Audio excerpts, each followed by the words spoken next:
Oman से बड़ी खबर आ रही है, जहां शोहार शहर में ड्रोन से हमले की जानकारी आई है और इस ड्रोन हमले में 2 भारतीय नागरिकों की भी मौत की दुखद खबर है।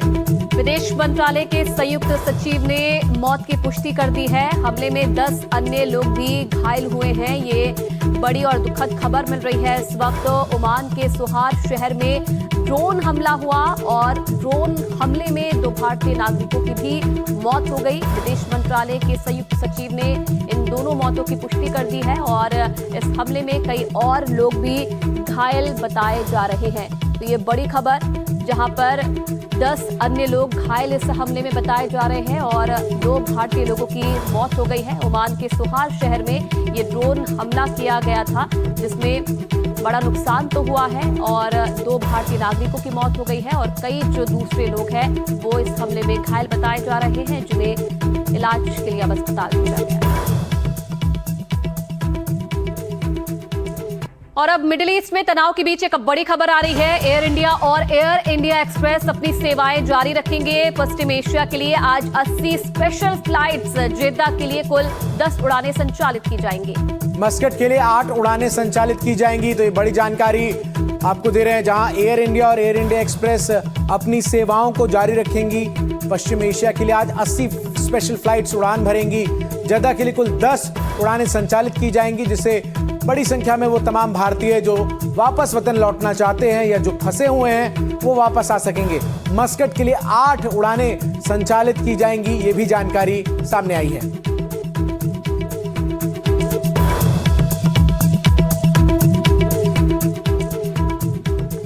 और बड़ी खबर आपको बताया, अमेरिका और इजराइल पर ईरान की जवाबी कार्रवाई भी लगातार जारी है। ऑपरेशन ट्रू प्रॉमिस के तहत IRGC का ये हमला हुआ है, जिसमें ऑपरेशन ट्रू प्रॉमिस 4 के तहत मिसाइल हमले किए गए हैं। मिसाइल हमलों में 47वीं अभियान को अंजाम दिया गया है। तो लगातार आपको बता दें कि निशाना यहाँ पर बनाया जा रहा है अमेरिका और इजराइल पर। ईरान की तरफ से जवाबी कार्रवाई की जा रही है।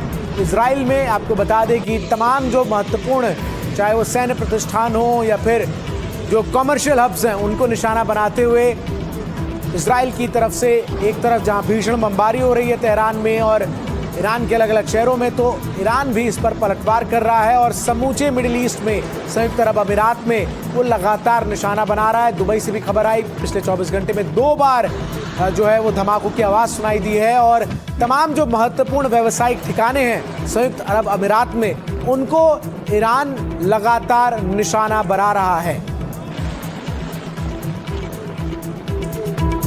अब एक बड़ी खबर आपको बता दें और ट्रंप का बड़ा बयान सामने आया है ईरान युद्ध को लेकर। युद्ध में हम निर्धारित समय से आगे हैं, ये कह रहे हैं डोनाल्ड ट्रंप। ईरान में हालात अच्छे हैं, कई सफलताएं अब तक मिल चुकी हैं हमें। डोनाल्ड ट्रंप ने ये बयान दिया है और सैन्य दृष्टि से अगर देखा जाए तो ईरान बहुत मजबूत है, ये भी अब मान रहे हैं डोनाल्ड ट्रंप, जो लगातार ईरान पर हमला कर रहे हैं, धमकियां दे रहे हैं, चेतावनी दे रहे हैं। और इस बीच जब युद्ध और आगे बढ़ता जा रहा है और इस बीच ट्रंप का ये बयान सामने आया है कि युद्ध में हम निर्धारित समय से आगे चल रहे हैं, हालात अच्छे हैं ईरान में और अब तक जितने हमले हुए हैं उनमें कई सफलताएं अमेरिका को मिली हैं। और सैन्य दृष्टि से अगर देखा जाए, जिस तरीके से ईरान भी लगातार पलटवार कर रहा है, तो ईरान काफी मजबूत है, ये भी मान रहे हैं डोनाल्ड ट्रंप।